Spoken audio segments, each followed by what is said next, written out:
Hey guys, BJ the Brave here, back with some more Shadowverse Worlds Beyond. I'm excited to bring you this video. Thank you so much to everybody for watching, liking and commenting on my first ever video for Shadowverse. I really do appreciate all the support and I really enjoy hanging out and kind of getting the conversation going in the comments. So let's keep that going in this video. If you've not seen that video, I'll link to that one above. Anyway, what are we covering today? Well, I thought it would be good, as there are going to be lots and lots of new players that are joining the game, and obviously we've got a lot of OG Shadowverse players who are looking forward to Worlds Beyond. I thought it'd be good to just go over the cards that have been released or revealed so far, but to actually go through them and really like explain the mechanics. So if you're a beginner, for example, I'm not just going to brush over the card and assume you know what the heck terminology means, right? So this is designed to really help you kind of get to grips with understanding the card, so when the game actually comes out in a few weeks on the 17th of June, you will be feeling confident that you are clear and kind of understand what these cards do. A quick reminder, the game's out on the 17th of June on iOS, on Android and on Steam. All you've got to do is head over to Steam or go on your phone and basically sign up to the wish list, and that's it. You're pre-registered. You will get yourself a minimum of 10 free packs on the release. Anyway, on to today. So far from an event, they have revealed a handful of cards for 3 of the 7 classes. Those 3 are Dragoncraft, Abyscraft and Portalcraft. So let's take a look at the cards and work through what they do. So starting off with Dragoncraft. So the first card we've got is a 1. Obviously this is, we talked about play points, how at the start of the game you get 1 play point, and each turn that goes up by 1. So next turn 2, then 3, and it goes all the way up to 10. So here we have a 1 cost card, and it says select an enemy follower on the field and deal 2 damage. If you're in overflow, deal 4 damage instead. So overflow just simply means that you have a maximum of 7 player points, or in other words, it's turn 7, right? Once we hit turn 7, the game goes into overflow, and then cards do additional benefits. And this is to kind of stop the really cheap cards being pretty useless at the end of the game.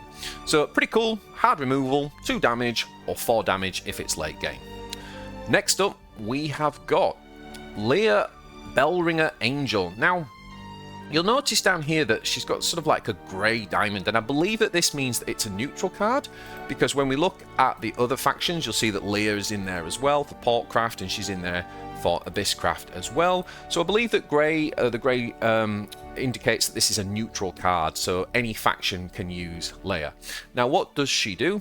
Leah costs 2 play points, and it says that she comes with Ward, and it says last words, draw a card. Now Ward, it says that it prevents the enemy followers from attacking anything without Ward. So basically, if you've come from Warforge, this is Vanguard, right? And if it's Hearthstone, then it's Taunt, right? So your opponent has to kill this card, has to target this card before they can target your leader or other followers. So that's what Ward does. And then last words basically is an ability that triggers once the card is destroyed. So when this thing gets killed, then you draw a card. So that's pretty good. We just put this out. It's a cheap blocker. When it dies, it draws a card. It also says evolve, draw a card. So remember, we can evolve or super evolve any card in the game. If we chose to spend one of our 2 evolve points on Leia, not sure we would, but if we did, then it would draw an additional card. So basically, she's a card drawing engine that pretty much any deck can choose. So pretty good, pretty standard. Next up, we've got Fildo Lionheart Ward, and this says, by the way, I really like that it tells you up in the top, doesn't it, that the class is neutral, but it also tells you who's voicing both the English and Japanese. I think that's quite a nice touch. And this one says select an enemy follower on the field and destroy it if you evolve the card. So basically, it's like, I think this card's like, you know, it's a pretty standard like early tempo play, right? Like you just drop it on turn 2. So it gives you a body, something to trade with on the board. But if you were playing this in the late game, you can essentially treat it as hard removal. Remember, you can evolve from turn 4 onwards. So yeah, hard remove, destroy an enemy. Next up, we have got the Searing Fire Newt. Now, the Searing Fire Newt is also a 2-drop. This is a Dragoncraft card, and it says select an enemy follower on the field and deal 1 damage to it. Now, Fanfare, this is same as Rally in Warpforge. It's basically an ability that activates when the card enters the field after being played from hand. So just upon playing it, it triggers this ability. And it's deal 1 damage. It's not, to be honest, I don't think this is going to be a great card. I don't want to get too much into whether I think a card's good or not, because obviously we're just looking at these in a vacuum. We haven't seen the rest of the cards. We don't know where the power level's going to be in the game when it launches. So I don't get too into that, but I do suspect that this ability is going to be very much like a, you know, like a beginner card ability, and it'll probably get phased out as we get better cards. Alright, next up we got Little Dragon Nanny. Cool work, cool name. I do like the artwork on this one. We have got another 2-drop, and she comes with 1 attack, 1 health. Blue is the attack, and red is the health of the card. Once you obviously move that to 0, the card dies. So the Little Dragon Nanny says Fanfare, so again, on the turn, when the card is played from hand, it says summon a Fire Drake Whelp. So we want to find what a Fire Drake Whelp does. Here it is. It's a 1/1, and it says Intimidate. And Intimidate, I think, is a new keyword. It says prevent the follower from being attacked by enemy followers. So basically, enemy followers can't touch this.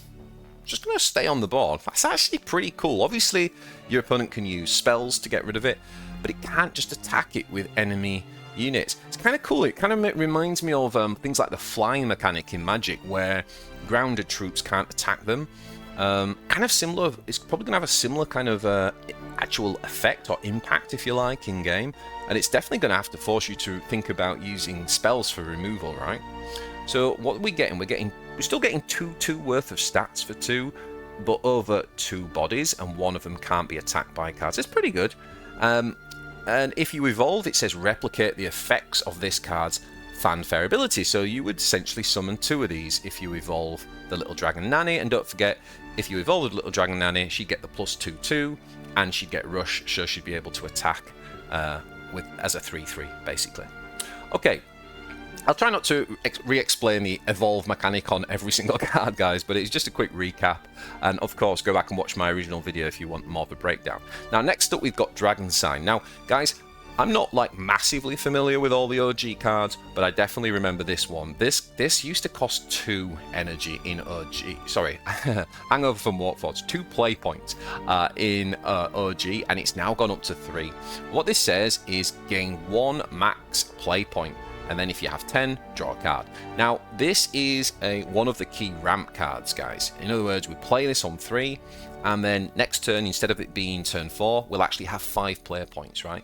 So this is what's going to help this faction ramp up into playing the late game units quicker. So you're probably still going to need to play it, because it's kind of a key part of that identity. But I am curious about how particularly top players will see the value of this, having gone from 2 in OG to 3 in Worlds Beyond. Very, very interesting though. Next up, we have got the Golden Note Melody. And it says, draw 2 cards, but if you're in Overflow, restore 2 defense to your leader as well. Okay. So it's a basically very, very standard kind of draw. Interesting. Not too much to say about that. Next up, we have a 4-drop. It says, Fanfare, so again on entering play, select an enemy follower on the field and destroy it. So, you know, really interesting. It's kind of like, if you go back to the 2-drop, this one, similar thing, right? Like we can't play this until turn 4, when we were able to evolve a card. We can spend an evolve point and it will destroy something. Whereas this one, you don't need to spend an evolve point, but you also can't play it till 4 and you can destroy something. So, yeah. Very, very interesting. Do you want the cheaper unit and spend evolve, or do you want to do it through just playing the unit? Interesting. It's quite a bit of hard removal already. Next up, we've got another 4-drop, and it's Liu Fang Golden Note Ward. Again, Fanfare, if you're in Overflow, evolve this follower. Okay, so basically, if you play this in Overflow, once the game's reached turn 7, which is, it's actually not quite That's actually not the best way to put it, is it? Because of this being a ramp faction, it's not turn 7. It is when you get 7 player points. If you ramped up, that might actually be turn 5, for example, or something. Yeah, so when you've got 7 player points, you actually can just evolve this follower for free. That's pretty good. It says when this follower evolves, gain 1 max player point. So it actually... Oh, so it actually... That's actually quite a flexible card, right? So you could play this on 4 and use an evolve point, and then that would give you more ramp. Or you could play it after 7 max points, and then that'll ramp in the late game. So very, very interesting ramp card there. Very interesting, very flexible. I like it. I like that. Okay, next up we have Calamity's Breath. This is a spell, and it says deal 5 damage to all followers, including your own, guys. Okay, so yeah, obviously a nice sort of AoE effect. Just going to clear the board, all those kind of like go wide Forestcraft fairies and whatever other Swordcraft go wide boards we're going to find. This will deal with it. So interesting. So it's costing 6 energy for that type of AoE.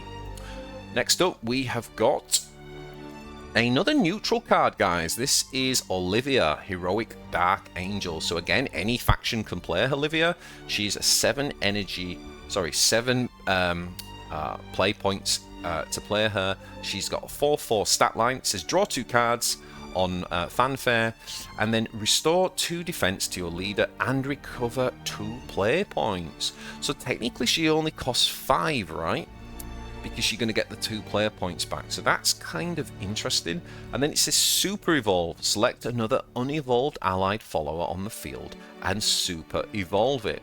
So this is something we talked about in the first video, that Super Evolve doesn't just give you the generic Super Evolve abilities of the +3/3 and the can't be hurt when you deal damage and rush and all that sort of stuff. Some cards actually have an additional Super Evolve ability, like this one, right? So that's pretty cool, right? You can kind of get this evolution chain going on, if you like. That's pretty tasty. I mean, obviously it's kind of situational. You're gonna have to have something lined up there for Olivia, but I don't know, man. This could be pretty interesting. I don't know what that's going to be like in terms of power level for the cost and everything, but you're only paying 5 for her ultimately. Seems pretty good. Okay, so next up we've got Garyu, Fabled Dragonkin. This is a Dragoncraft card, and it's coming in at 8 player points. We got 5 attack and 5 health. Now it says on Fanfare, so again, when it enters the field, summon a Supreme Golden Dragon and a Supreme Silver Dragon. Okay, so we've got Garyu's a 5/5. What does the Golden Dragon do? The Golden Dragon is a 4/5 with Ward. So remember, Ward is that kind of a Vanguard or Taunt ability, right? Which prevents followers from attacking anything that doesn't have Ward. So that's your kind of defense blocker. And then the Silver Dragon is a 5/4, so we swapped the stats, right? The Gold Dragon was a 4/5, so better defense, which makes sense if it's got Ward. And then this one's got better attack, and it's got Rush, which allows it to attack followers on the same turn it enters the field. I mean, that seems pretty good. That's a lot of stats as well, right? Now, here's the thing. Garyu also has a Super Evolve ability as well. It says, give all allied copies of Supreme Golden Dragon on the field Storm, and give allied copies of Silver Dragon Barrier. So the Golden Dragon that's the defense guy suddenly gets Storm, which means that he can basically attack face or followers. Wow. And then the offense guy gets Barrier, which basically means that when it attacks, it reduces the damage taken by the follower or leader to 0 once before being removed. So it gives it like a barrier, so the first instance of it taking damage, it doesn't matter if that's 1 damage or 10 damage, it basically just gets absorbed by the shield, by the barrier, if you like. Wow, guys. And not to mention the guy who obviously gets the +3 and the charge and everything for being Super Evolved. Oof. Oof. These late game units are just... again, we're only looking at these in a vacuum. In lots of Cs, I'm trying not to get too excited because in almost all CCGs that I've played, late game cards are never quite it. They're never quite there. There's very few that are great. But when I look at like the power level in a vacuum here, these seem much more impactful. Coming from Warforged, most of the late game units were just absolutely useless. So this is kind of exciting, and you can see how you could like seriously come back if you were behind as well with cards like this. All right, moving on, we have the Twilight Dragon. This is a 9-costed unit, and again, big stats, 9/9. What does it do? Fanfare. So upon entering the field, give all enemy followers -0, -9. Okay, so the question is, what happens? -9 to health, right? That's going to put most things on 0 or minus something. So the question is when you put a card on 0, what happens to it? Does it die, or does it just sit on the board, basically blocking a slot? Remember, you can only put 5 cards on the board at once. So is this almost like a trap where you sort of just put everything down to 0? I don't really know. I need to check. Let me know in the comments how it works in OG, guys. If something goes down to 0 health, like from attacking it, it just dies, right? So would it just die? If it does anyway, what that would basically mean is that this is just a massive AoE damage. And it doesn't hurt your followers, just enemy ones. It says Super Evolve, draw 3 cards, so we could make this guy a 12/12 with Super Evolve and replenish and draw, which is quite good, right? Because in the late game you might be kind of out of resources, so that could be really cool. Wow, yeah. So it looks kind of like just a beast AoE and restore your hand. Looks very powerful, very cool. Last but not least, the Genesis Dragon Reborn. Check out this Storm. Now, guys, if you don't know, Storm is like fast in Warforged, or Leroy Jenkins, right, in Hearthstone, where you can basically play it from hand and it can just attack the enemy face. So this is a game finisher, right? Now, this guy has 9 attack. Played from hand, that's 9 damage to face. If you super evolve it, you can get +3, remember. So that'd be 12 damage from hand to face. Game over. I mean, this just typifies what you're wanting from a big daddy late game unit. So yeah, wow, very, very interesting, guys. That is all of the cards that we have released for Dragoncraft. So now let's take a look at Abyscraft. Now remember, we do have some of the common cards like we have, so I'm not going to go over all of those again. I'm just going to focus on the ones that are unique to Abyscraft. Now Abyscraft, remember, is you want to think about death, you want to think about regenerating units that have died already, killing your own units to do some effect. That's the kind of playstyle with Abyscraft, and they have merged Blood and Shadowcraft from OG Shadowverse. So let's see what we've got in the revealed cards. Okay, for 1 cost, we've got the Reaper's Deathlash spell. And this says select an allied and enemy follower on the field and destroy them. Okay, so obviously we're looking for like 1-drop, like really cheap costed tokens that we can kill of our own in order to kill a massive unit from our opponents. Could be really effective cheap removal. Lear we already talked about, remember, the kind of draw, cheap ward and draw engine. She's a neutral card.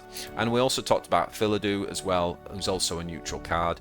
You know, that cheap tempo unit, and you can use him to evolve him and destroy a unit later in the game. So the next Abyscraft card we've got is the Devious Lesser Mummy. I really love the artwork on this card. That's really cool. This is a 2-drop. It's got 2 attack and 2 health, and it says Fanfare again. So on entrance to the battlefield, it says Necromancy 4, give this follower Storm. Now we remember that Storm allows it to attack when it enters, including attack enemy face, so we know that's a good ability. What does Necromancy 4 mean? It says activate if you have required the number of shadows in your cemetery by consuming them. So I think what that means is that every time something dies, it builds like a number of shadows, essentially, which you can then use as a resource. Again, correct me in the comments if that's not quite right, but that's that kind of interaction with the graveyard that we talked about. Next up we have Minnow, the Shrewd Reaper, and this is Enhance 4. Okay, give this follower Rush and Bane. Now it's got 2 attack and 1 health. What Rush does is it allows you to attack followers on the same turn that you enter the battlefield. Right, so Storm you can attack followers or enemy face, whereas Rush you can only attack enemy followers. But Bane is very powerful. It says destroy any follower that attacks or is attacked by the follower with Bane after damage is exchanged. Wow. Okay, so this is a kind of hard removal from hand, right? But it also says last words, so that triggers when this thing dies. It says add a skeleton to your hand, and a skeleton is a 0-cost 1/1 token. So these are those things we talked about, you know, target for something like the Reaper's Death Slash, for example. So yeah, that looks really cool. I really like this card. Now, what does enhance mean? Enhance says activates when the card is played from hand if the player has the required number of player points remaining. The enhance cost replaces the card's normal cost. Okay, so basically if we only have 2 play points, it won't get the Rush and Bane abilities. It'll just be a 2/1, and when it dies it adds a skeleton. That makes sense because that feels about right for 2 energy. But if we had 4 play points, I keep saying energy, I mean play points. If we had 4 play points, that's when it would gain the Rush and Bane. Okay, cool. So again, it gives it this scaling ability that sort of says if you draw it early game, it's not OP, but it's fine. But if you draw it later, it doesn't get like left behind. It's still got a role to play. I really like the card design there in Shadowverse. It's really good. Next up, we got Orphus, Hellhound Blader. Okay, this thing says fanfare, add 2 shadows to your cemetery.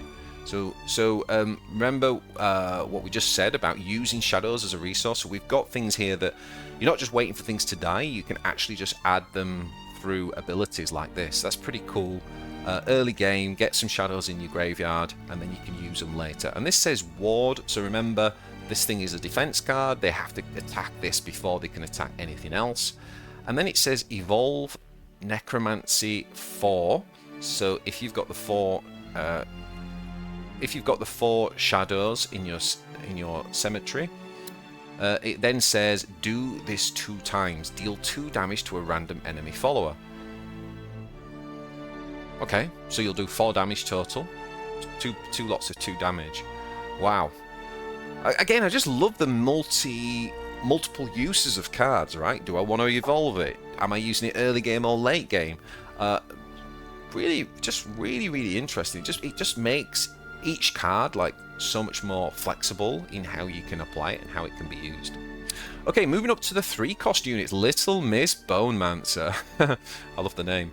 Last words, summon 2 copies of a skeleton. Alright, so you've got a 1/2, and it's going to summon two copies of skeletons, which is 0 to play, but obviously 1/1. That's a total of 3 attack and 4 health worth of stats for 3, which is pretty good. It reminds me of the what was the Hearthstone 3-drop Golem, Harvest Golem, was it? It reminds me of that a little bit. So yeah, pretty standard, nice little value card. Yeah, not a bad curve filler for sure. Next up, we got the Shadow Crypt Memorial. This thing says fanfare, add 2 shadows to your cemetery, and also engage, destroy this card, summon 2 copies of Ghost. Now I think summon means it actually puts it straight into play on the battlefield. We can see the ghosts are 1/1s, and it says when this card leaves the field, banish it. At the end of your turn, banish it, but it does have Storm. So in other words, when this comes down, you're automatically going to attack, whether you're attacking face or attacking an enemy follower, because it's going to die at the end of the turn.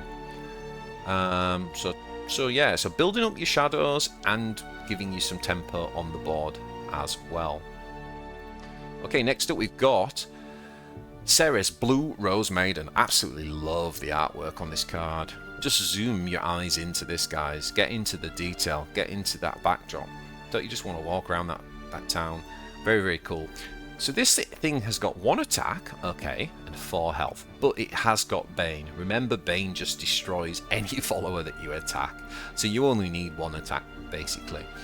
At the end of your turn, restore 2 defense points to your leader. Okay. So that's every turn. That's pretty cool. If this follower is super evolved, restore 4 instead, and give this follower barrier. Remember, barrier reduces that first instance of damage. This seems really cool. This seems really cool. You can trade in the mid game.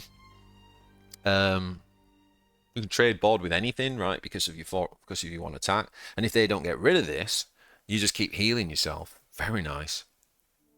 I like that card. Okay, now we got Mukan Shadow Crypt Ward. This thing says Fanfare Necromancy 8. So remember, this will only activate if you've got 8 shadows in your cemetery. And you do use them up, I think. So it says by consuming them. So I think if you play this and use those 8, that's it. You can't use those shadows again. I believe that's how it works. And this says evolve this follower. So again, remember you only get 2 evolve points in a game. So you can only manually or proactively evolve twice. But what this is giving us is ways to evolve without spending an evolve point. So that's kind of interesting. It also says when an allied departed follower enters the field, give it Bane. Wow. Okay, when this follower evolves, summon a ghost. So this is just stashed with value. Kind of interesting. Next up, we've got another good-looking card, the Ghost Juggler.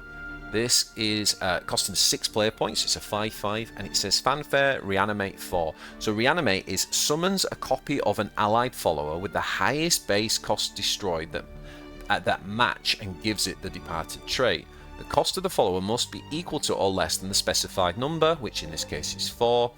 If there are multiple eligible followers, one is chosen at random. So in a nutshell, what this is saying, when you play the Ghost Juggler, it's going to bring back from your graveyard the highest cost up to a cost of 4 follower that is in the graveyard. That's a really nice tempo, right? That's really nice. You can just bring back Ceres or Mukan. That is really cool. That is really cool. And you just yeah, there's no kind of, that just happens, right? Yeah, I mean, I guess the only thing is you've got to have something in the graveyard. So if you were playing this like on early, I don't know, on 6 or maybe even earlier, you can cheat it out somehow, and there just wasn't anything in the graveyard, then fair enough. But this looks really good to me. Oh my god, I can't wait to play this game, guys. Okay, next up we've got Olivia. We already talked about her. Remember, she's the neutral card, so won't go over that again. You can go rewind and watch. We got Vlad the Impaler, costing 8. Fanfare. When entering the field, select an enemy follower on the field and deal it 5 damage. Restore 5 defense to your leader. Nice. So clearing out a really good control card, this, because you're coming on, you're killing a unit, essentially, and you're then restoring health to your leader. So exactly what you want to see as a late game unit, and a whopping 8 health as well to go with the 5 attack. Interesting. Again, I've no idea like how these late game units will feel, you know, in terms of the power level and value, but reading them in a vacuum, my god, they sound fun. Right, are you ready for this one, boys? Cerberus Hellfire Unleashed. Oh god, we've got a lot on this one. So this costs 8. It's a 6/6. It says Fanfare, summon Mimi and Coco. Oh boy. Necromancy 6. So if we've got 6 shadows in the cemetery, we can consume them, and it will give all allied followers on the field +2 attack. Holy schmoly. If we super evolve went with this card, we do this 2 times, reanimate 1.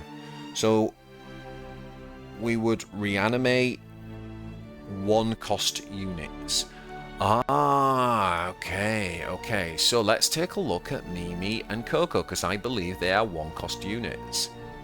So here we go. We've got Mimi has got Rush, so Mimi can attack. She can attack straight away. She's got 2 attack. And she says last words, deal 2 damage to the enemy follower. So she hits a follower, sorry, enemy leader, and then dies, and then does 2 damage, like a little suicide bomb to the enemy face. It's pretty cool. That is pretty cool. And what does Coco do?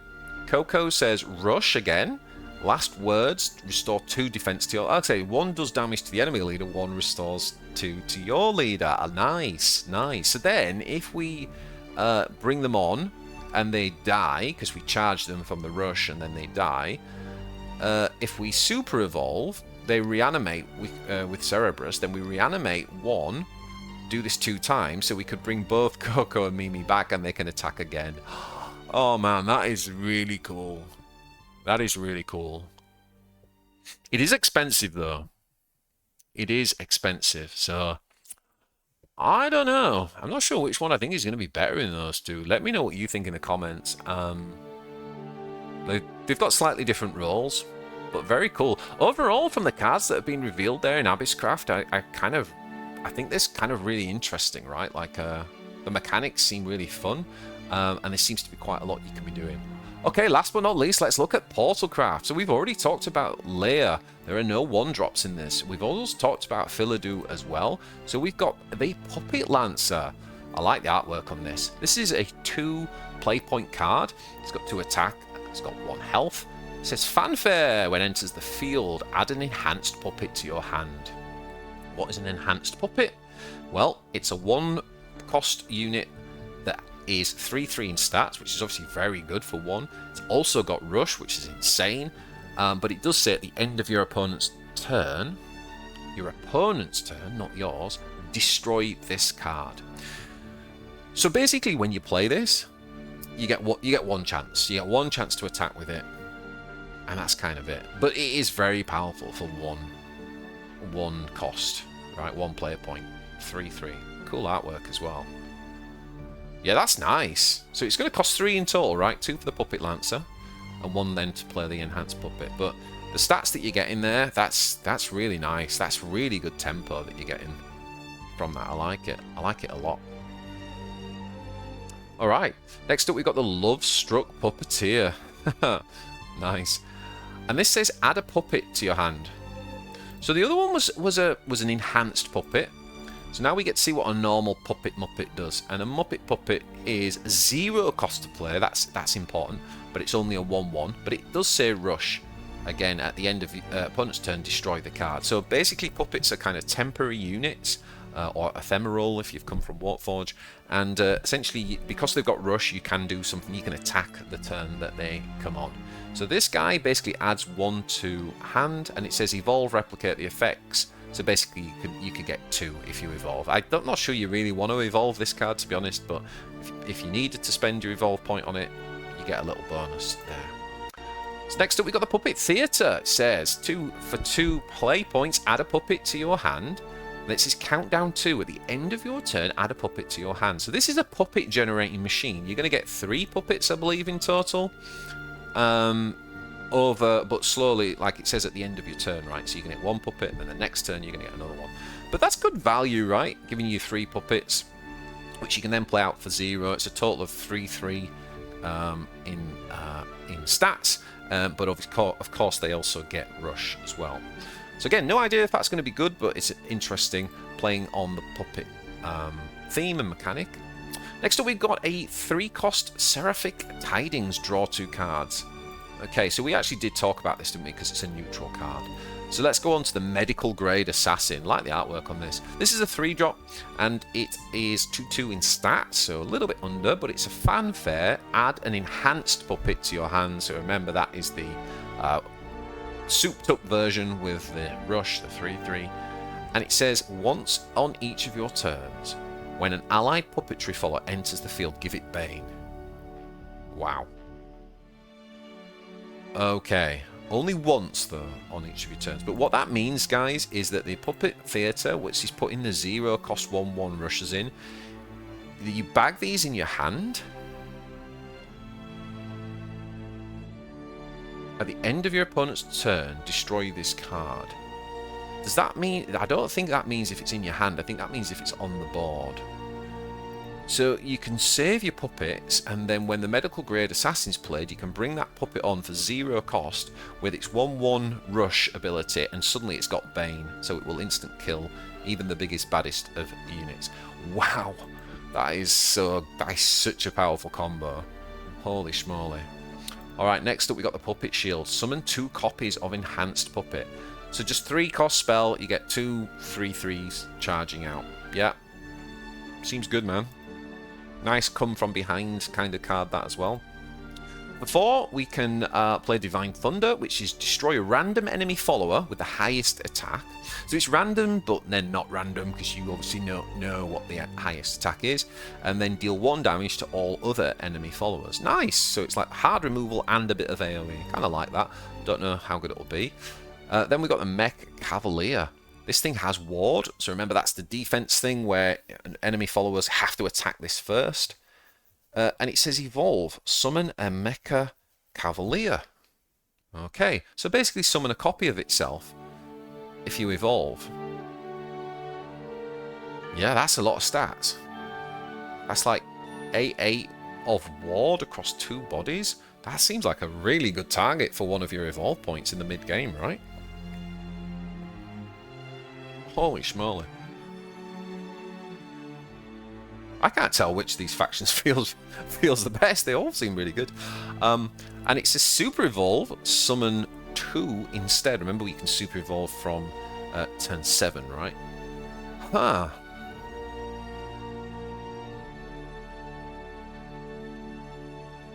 So that would be 12 worth of stats. My god. Okay, very interesting. Beef. Bring in the beef. The Mech Cavalier. Next up for 6, we can play Noah, Thread of Death. Now, Noah is 5 attack, 6 health. It says Fanfare, add 3 copies of Puppet to your hand. Remember, that's the 0 cost 1/1s. Give Puppetry followers in your hand +1/0. Okay, that's really nice. So that's something that's a Fanfare ability. So this guy can die, it doesn't matter. He's already given the +1 to all your puppets. So this is kind of like particularly good if you're saving up puppets in your hand and then you play this guy and then you get to really kind of get the value from the buff that he's given you. Interesting. Interesting. Putting 3 copies in hand as well, yeah. Okay. Nice. Olivia we already talked about. We're not going to go over her again. So that leaves us 2 cards, guys. So for 8. Now the artwork on this is fantastic. Look at this guy. Orchis, Newfound Heart. Just controlling the puppet. Love it. It's an 8-drop. It's a 5/5 for stats. And it says Fanfare, summon a Lloyd. Okay, so let's look at Lloyd. So Lloyd is a 3-cost 1/6. He'll be automatically summoned to the board. Interesting stats, and he's got ward. Your opponent can't select any other units than this, so it's the defense guy. So you bring Lloyd on, and he's the blocker, and it stops you from attacking Orchis or anything else on the board. Okay, it's 11 health of stats with some ward as well. What else does this guy do? Whenever an allied puppetry follower enters the field, give it Storm and Bane. Oh my god. Oh my god, that is... If you've been saving all those like 0-cost 1/1s, this thing gives every one of them Storm and Bane. So that's an AoE clear. Oh my god. This guy's a beast. Super Evolve, summon 2 copies of Enhanced Puppet as well, just to rub it in, like... Oh my lord. Wow.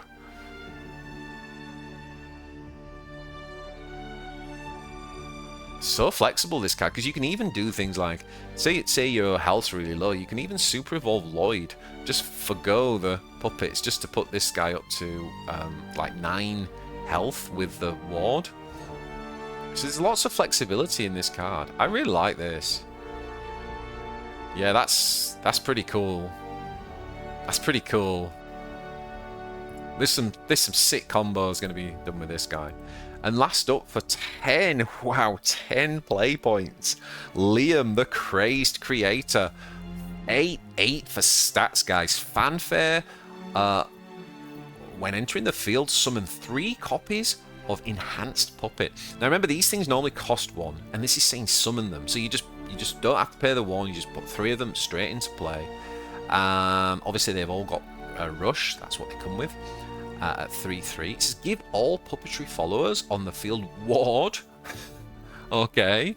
And last words deal 2 damage to the enemy leader. Okay, so either you come on and trade into their followers, kill your guys, and the 2 damage goes over. Or you bring them on, you form a wall of defenders, right, because of the ward, and then when they go into you and kill you, they actually take the damage on face. Really interesting. Really nice design. I mean, I have to say I'm skeptical of this guy because, like, he costs 10. I'll believe it when I see it, but it's certainly pretty cool. But I definitely prefer Orcus than I do Liam. Alright, so guys, that is all the cards that we have had released so far. Let me know in the comments which one's floating your boat. I don't know about you guys, but I think this is a really interesting design across, and I'm looking forward to playing all 3 after going through those. I will be bringing you news and any updates that we get between now and the 17th. So definitely, if you enjoyed this video, please support the channel by hitting that thumbs up and subscribe to the channel for more content. I'll be back with you soon. If you didn't see my first video, go and check that one out. Thank you for all the support. I'll see you guys in the next one.